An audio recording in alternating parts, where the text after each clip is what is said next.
Taloha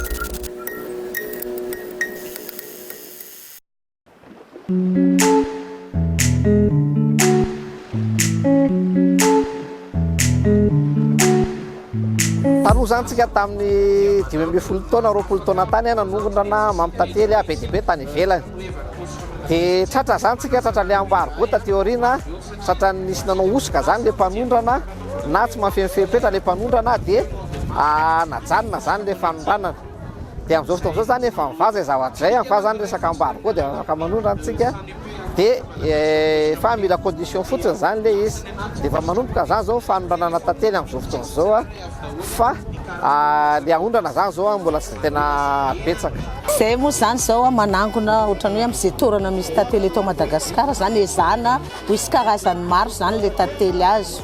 fa tamin'ity taona ity moa zany nanano sarotra ny fanangonana tantely ny antony zany ny akabidy izy tamin'ity zay taloha manana karazana be misy miel de baobab, jujube zay zao tsy anananay amin'izao satria zay teneniko anareo zay hoe magaga fa tena miakatra be ny vidiny. Fotoana izao zany hita hoe miakatra be mihitsy ny vidin'ny tantely satria taloha zao ny tantely manodidina any amin'ny 5 000 ariary 6 000 ariary ny litre zao efa miakatra any amin'ny 15 000 12 000 ariary ny litre ny tantely miakatra be mihitsy zao vidina tantely. Indrindra moa zany zao araka le teniko teo le hoe ny exportation zany zao efa misokatra be mila mitantelitsika daholo zany na ny tsena européenne ny tsena asiatika ny tsena arabo mila tantely aty amintsika zany tantely aty amintsika zany dia asokajina amin'izao fotoana izao fa tsara indrindra manerana amin'izao tontolo izao dia raha ohatra zany tena misokatra tanteraka izay fanondranana izay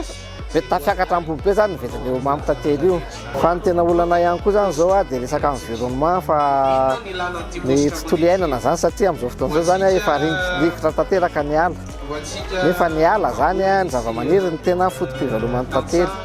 Mbola sarotra be aloha zany mieritreritry eo lany taranaka ny tantely eto amintsika satria tsika zany mbola misy ihany ny ala voajanahary mbola tsy potika amin'izao fotoana izao dia mbola afaka miaina tsara izy amin'izao fotoana izao anaty ala voajanahary dia zay zany tena hoe olana mihitsy makely vokatra tantely amin'izao fotoana izao nefa ny tantely zany efa betsaka ny fampiasana azy amin'izao efa betsaka ny zavatra ilana an'ilay izy efa manomboka mihinana tantely be zany malagasy.